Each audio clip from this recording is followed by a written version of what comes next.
Hey everybody, I'm Scott Henson from Dallas Baptist Church, and we're going to talk a little bit about faith today. We're going to need a lot of faith as we go throughout this year. We need a lot of faith to get through 2020, but as we enter into 2021, we're really going to need some more. Going to trust that things will get better.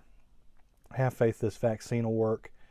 Have faith that we'll be able to go without a mask into places and be safe.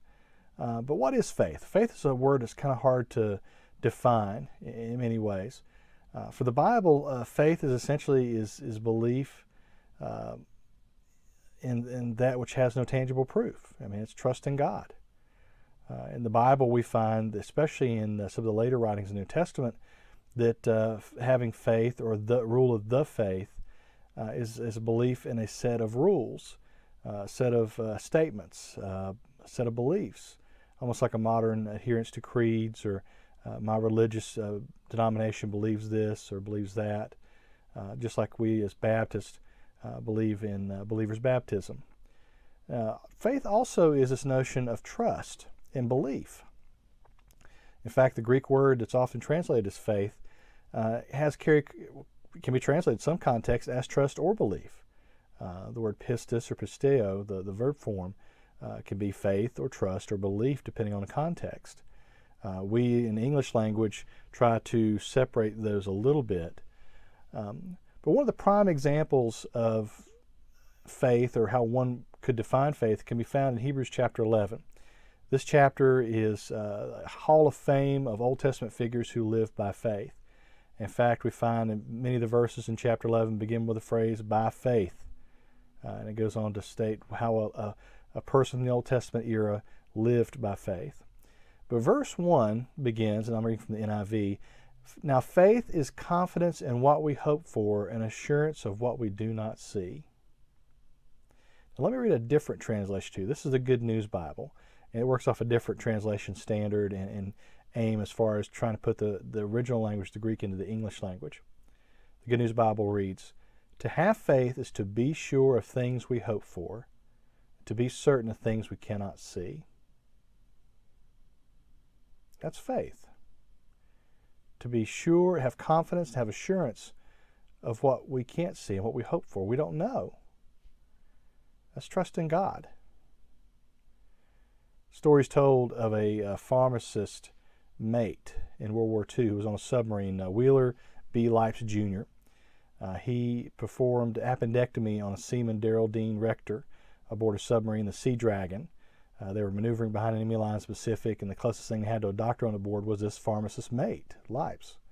He was a lab technician by training who had witnessed an appendectomy once.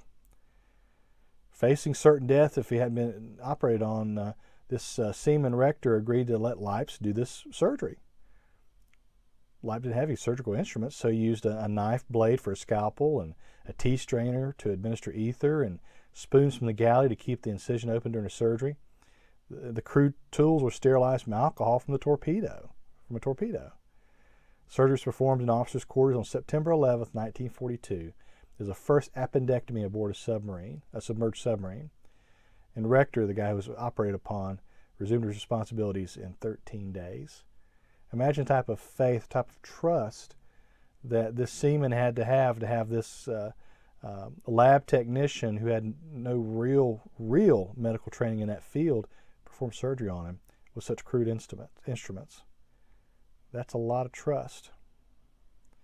People like Abraham in the Old Testament had to have a lot of trust. Abraham left his family and all that he had, and he moved to a land that he didn't know. He lived by faith. And this chapter 11 of Hebrews mentions people like Abel and Enoch. It even mentions Noah. Think about Noah. Nobody had ever seen rain in his day. He'd received word that he needed to build this boat. The flood was coming. The verse 7 of Hebrews 11 says, by faith Noah, when warned about things not yet seen, in holy fear built an ark to save his family. By his faith he condemned the world and became heir of the righteousness that is in keeping with faith. He didn't know what was going on. He trusted what God said and believed that God would come through. Verse 8 says, by faith Abraham, when called to go to a place he would later receive as his inheritance, obeyed and went even though he did not know where he was going. He didn't know. Verse 9, by faith he made his home in a promised land like a stranger in a foreign country. He lived in tents, as did Isaac and Jacob, who were his heirs with him of the same promise. And it goes on, it talks about Sarah, who was past childbearing age, bare a son by faith. And the chapter goes on to talk about others as well. I mean, we have, for example, when it talks about Abraham being tested, it talks about Isaac. By faith, Isaac blessed Jacob and Esau in regard to their future. And by faith, Jacob, when he was dying, blessed Joseph, his son. And by faith,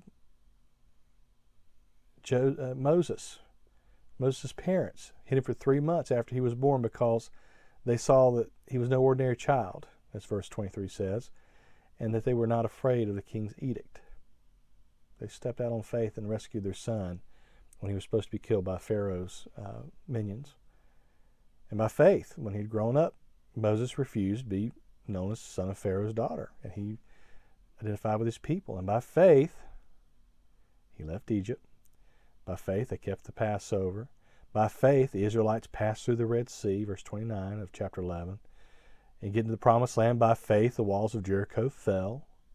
By faith, it's trust. Trust in something they couldn't see. Trust in a God that they couldn't touch. Trust in a God that they may not have probably heard. I mean, Moses may have heard God, but not most of the people for the most part. They may have heard him. But for us today, it's really hard. We don't necessarily have very many prophets walking around leading us. We have to do a lot of things by faith. But trust. Trust. Trust in a God we can't see. Faith is the substance of things hoped for, the evidence of things not seen. And it's not easy to believe all the time. In fact, there was a Christian rock song that came out in the late 90s, early 2000s that said it's harder to believe. Actually, it was a cover that came out in the late 90s, early 2000s. It was by, the original version was released in the 80s by a guy named Steve Taylor. And the line of the song goes, the chorus goes, it's harder to believe than not to. It's easy not to believe, not to trust in God, not to have faith that God will come through. It's very easy. In fact, a lot of people do it and not even really think about it. But it's harder to trust in God, to believe that what he says, the promises that he makes, that he'll follow through with them. It's hard. So I encourage you all to have faith this year. I have faith in 2021 that God will keep his promises. Have faith that God is still in control. Have faith that God is still on his throne.